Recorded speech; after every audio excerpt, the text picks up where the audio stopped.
Yo, what's up, family? Before we start the video, please leave a like, subscribe, and share to any and everyone that you can, just so we can get out there a little bit more. With that being said, let's get right into the video. After missing the last 4 games with a strained left calf injury, Kristaps Porzingis returned to action for the Celtics against the New York Knicks. He scored 21 points and started the game 7 for 7 from the field en route to helping the Celtics win 133-123 in Boston. Things just seem to come easier for this offense when KP is out there, and today I want to look at 3 things Porzingis brings that helps the Celtics. So let's get into the film. First thing first is a shooter, and there's a couple things I want to talk about in this specific clip that I think makes Porzingis virtually unguardable. So this first play is just a simple pick and pop. And the first reason is it doesn't matter what type of defensive center you have on Porzingis. The only 2 guys I think that can really combat his shooting, his size, and his agility are Bam and AD when he's locked in, engaged, and he's healthy. But when you have these Mitchell Robinson and Rudy Gobert types who are rim protecting oriented first, that pick and pop game is going to be wide open the entire game. And we already seen that in the first game of the season when Porzingis dropped 30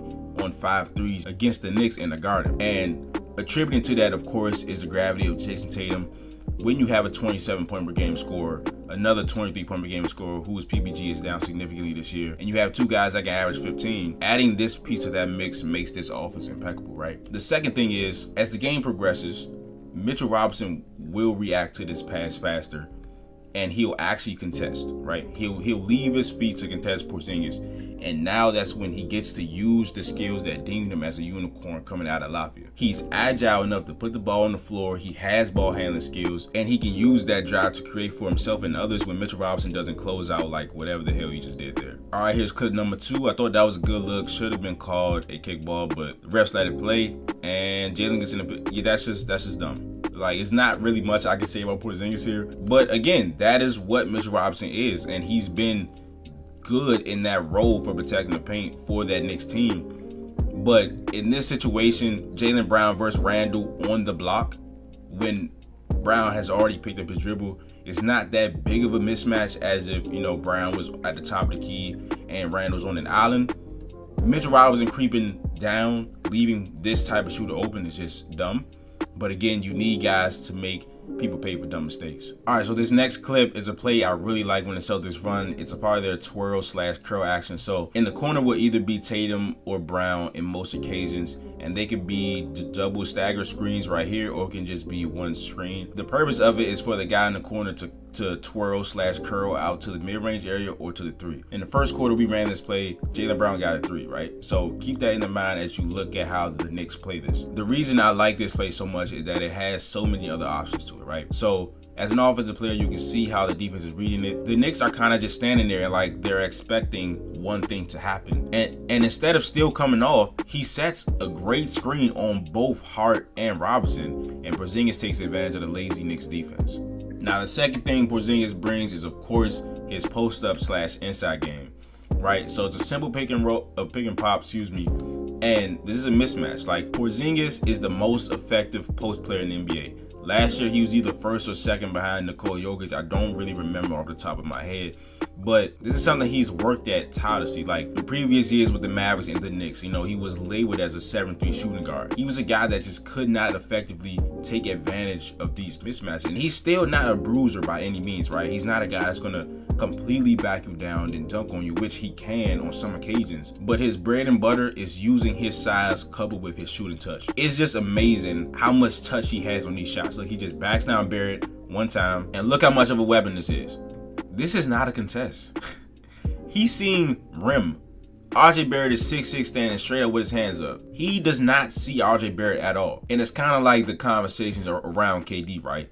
His shot rarely gets blocked because his release point is so high, his arms are so long, and he's 7 foot. The only thing that's happening is either he's going to make it or he's going to miss it. And when you have a 7'3" guy that can do this, that is just, you know, it's just him in the basket, it creates so many easy opportunities for your offense.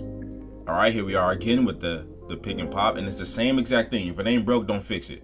Porzingis gets it again. RJ actually plays good defense here, and again, it's one back down. He's turning, he's facing, and just the amazing touch, even though he's off balance here.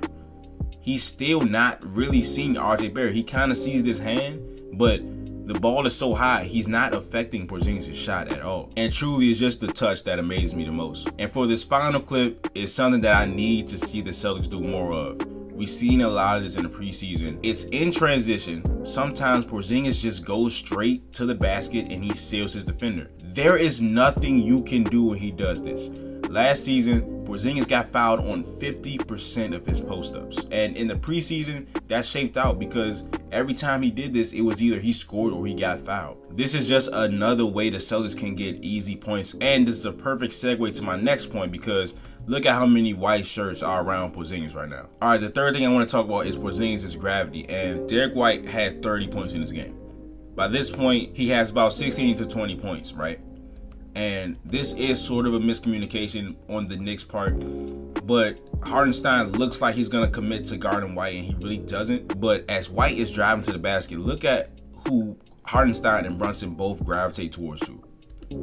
They both go back to Porzingis, right? And it's great to have guys that hit shots, but it's even better when you have guys that the defense respects, because somebody that has 20 points can just get a wide open dunk like this. All right, so here we go with the next clip. I think this is going to be like a couple of screens from Porzingis with Tatum. Yeah, screens, rescreens, and look at this right here. So Porzingis pops, and just the thought of Porzingis getting an open three bothers DiVincenzo so much that he leaves Drew Holiday wide open in the corner. Drew, who had a good game, he shot well in this game. You have DiVincenzo and RJ Barrett both rushing the closeout on Porzingis, which leaves Holiday open for a three.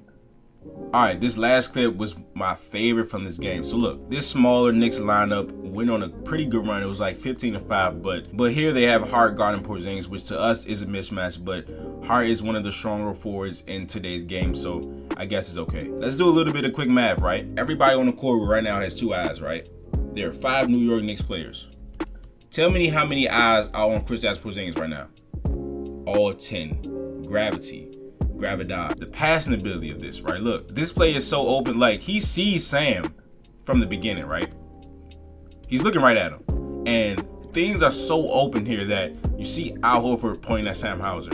And a couple seconds later, you see Brown pointing at Pritchard. And at 7-3, especially with somebody much smaller than you guarding you, you're able to see over the entire defense. And that is just a great baseball pass that should have ended in an assist, but a great play nonetheless. But that's the video. Again, if you enjoyed it, please leave a like, subscribe, and share to any and everyone that you can, just so we get out there a little bit more. And I will see you guys in the next video. But this is Nick. Peace.